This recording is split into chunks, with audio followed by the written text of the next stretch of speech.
नमस्कार, स्वागत आहे तुमचं पिंपरी चिंचवड न्यूजमध्ये। पिंपरी चिंचवड शहरातील महत्त्वपूर्ण बातम्यांचा आढावा आपण घेणार आहोत पिंपरी चिंचवड न्यूजच्या शहरनामा या खास बुलेटिनमध्ये।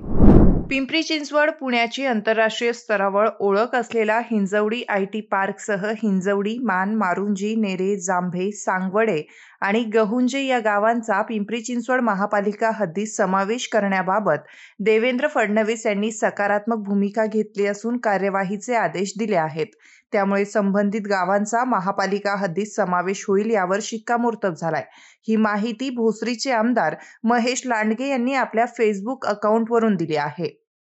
पिंपरी चिंचवड शहरात मुसळधार पाऊस सुरू असल्यामुळे पवना आणि मुळशी धरणातून नदीपात्रात पाण्याचा विसर्ग सुरू करण्यात आलाय। त्यामुळे पवना आणि मुळा नदीची पाणी पातळी वाढत असून नदीकाठी राहणाऱ्या नागरिकांना सतर्क राहावं असं आवाहन महापालिका आयुक्त शेखर सिंह यांनी केलंय।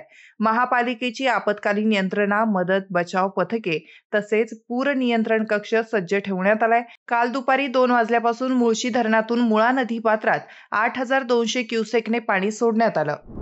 पालखी सोहळ्यादरम्यान वारकऱ्यांच्या सेवेसाठी पिंपरी चिंचवड महानगरपालिकेच्या आरोग्य विभागाकडून पालखी मार्गावर स्वच्छतेबरोबरच ठिकठिकाणी मोफत शौचालय आणि स्नानगृहांची मोफत सुविधा उपलब्ध करून देण्यात आली। वारकरी बांधवांकडून पिंपरी चिंचवड महापालिकेच्या मिळालेल्या सेवेबाबत समाधान व्यक्त करण्यात आलं।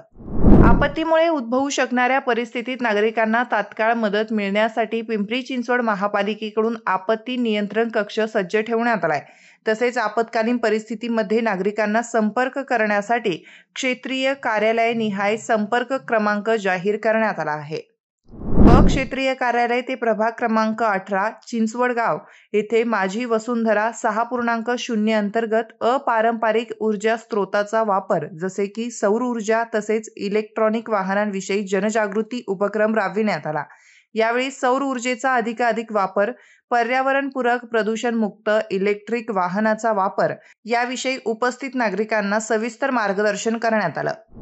हिंजवडीत रविवारी सायंकाळपासून वीज पुरवठा खंडित झाल्यामुळे मोठ्या आयटी कंपन्यांना फटका बसला आहे।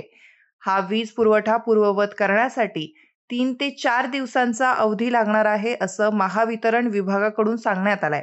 या दरम्यान ग्राहकांनी महावितरणाला सहकार्य करावं असं आवाहन देखील करण्यात आलं आहे।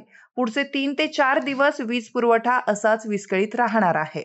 शहरातील पिंपे सौदागर आणि रहाटणी परिसरात 10वी आणि 12वीच्या गुणवंत विद्यार्थ्यांचा Basuri banquet hall, hotel Govind garden, Pimple Saudagar येथे भव्य सत्कार सोहळा मोठ्या उत्साहात पार पडला।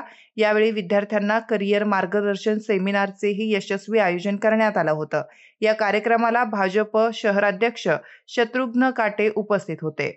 वल्लभनगर एसटी स्टँड जवळ भुयारी मार्गात पावसाळी चेंबर खराब झाल्याने वाहनधारकांना मोठा त्रास सहन करावा लागत आहे। पावसामुळे पाणी आणि चिखल साचून चेंबर दिसत नाही, परिणामी छोटे मोठे अपघात होत आहे। महापालिकेने पूर्वी सफाईचा दावा केला असला तरी प्रत्यक्षात काम कागदापुरतच राहिल्याचं स्पष्ट झालं आहे। नागरिकांनी महापालिकेकडे चेंबरची तात्काळ दुरुस्ती करण्याची मागणी केली आहे। या बातमीपत्रासह आपण इथेच थांबतोय। पाहत रहा पिंपरी चिंचवड न्यूज।